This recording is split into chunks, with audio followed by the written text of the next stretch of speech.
और अब खबर महाराष्ट्र से। हनुमान चालीसा विवाद में बेल पर जेल से रिहा हुई हैं सांसद नवनीत राणा और उनके पति रवि राणा की मुश्किलें एक बार फिर से बढ़ सकती हैं। महाराष्ट्र सरकार राणा दंपति की बेल को चुनौती देने पर विचार कर रही है।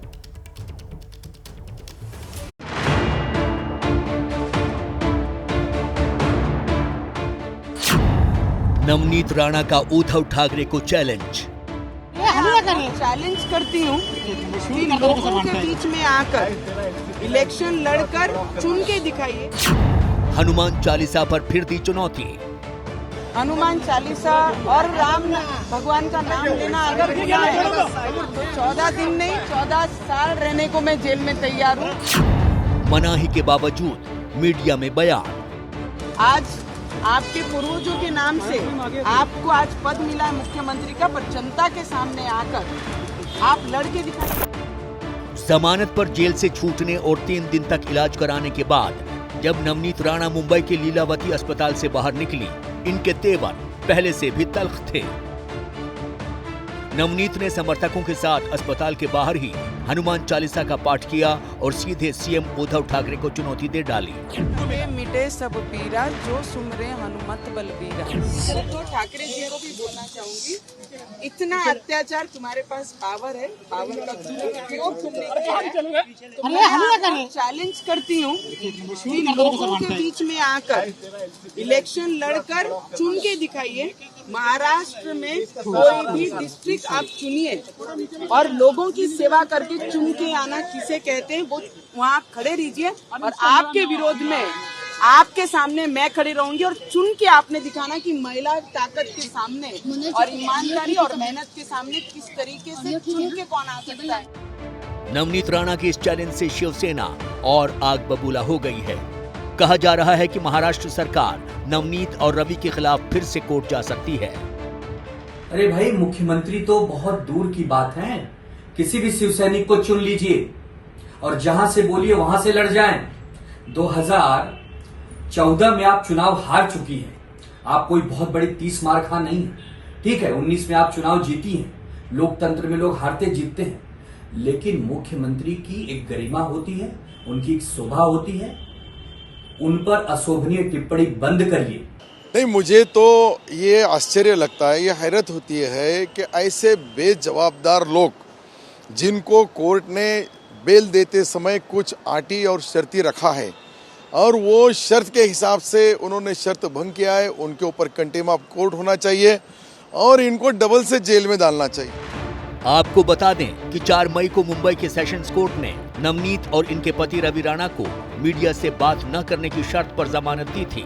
साथ ही ये भी कहा था कि जिस मामले में इनकी गिरफ्तारी हुई थी वैसा कोई काम ये दोबारा न करें। लेकिन नवनीत के तेवर देखकर लगता नहीं ये झुकने वाली हैं। महाराष्ट्र में हिंदुत्व को लेकर शुरू हुई लड़ाई अब अयोध्या के अखाड़े में पहुंचने वाली है। पहले राज ठाकरे ने राम की नगरी में दर्शन का ऐलान किया, तो जवाब में अब शिवसेना भी अयोध्या में अपनी ताकत दिखाने जा रही है। हिंदुत्व पर ठाकरे बनाम ठाकरे। महाराष्ट्र की लड़ाई अब अयोध्या पर आई। राज के नहले पर शिवसेना का दहला।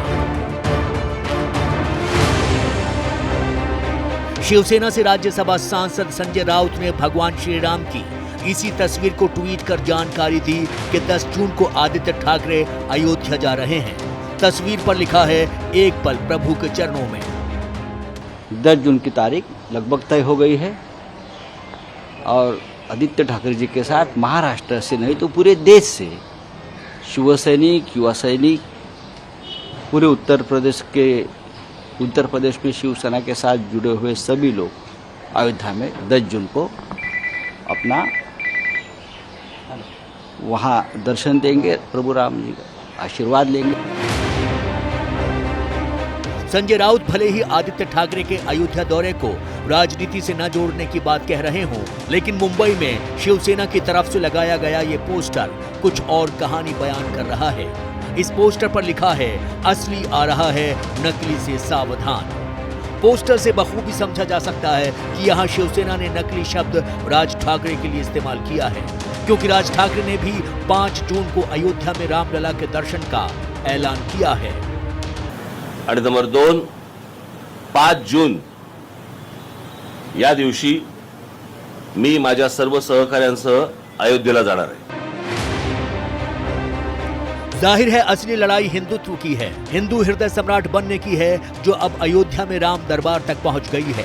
अब तक मुंबई में उत्तर भारतीयों के खिलाफ राजनीति करने वाले राज ठाकरे अब हनुमान चालीसा और लाउडस्पीकर के मुद्दे को गरमाकर हिंदुत्व का नया चेहरा बनना चाहते हैं.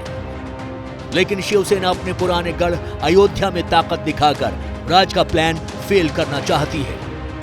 राज ठाकरे को अयोध्या में सिर्फ शिवसेना से ही नहीं बल्कि बीजेपी से भी चुनौती मिलने वाली है, क्योंकि कैसरगंज से बीजेपी सांसद ब्रजभूषण शरण सिंह ने इनके विरोध का ऐलान किया है. राज ठाकरे साहब, अयोध्या आना चाहते हो, आओ. अयोध्या सबकी है, आपकी है, लेकिन आप अयोध्या भगवान राम का दर्शन करने नहीं आ रहे हैं, आप राजनीति करने आ रहे हैं. राजनीति करने आ रहे हैं. और यदि आपको राजनीति करना है तो पहले आप केवल एक शब्द बोल दो कि आज तक मेरे द्वारा जो उत्तर भारतीयों का अपमान किया गया है उसके लिए हम माफी मांगते हैं. अगर ये नहीं कर सकते हो तो उत्तर प्रदेश में तुमको पैर नहीं रखने दिया जाएगा. तो इंतजार कीजिए जून के महीने का, जब राम की नगरी अयोध्या में 3 दल आपस में टकराएंगे, अपनी अपनी ताकत दिखाएंगे.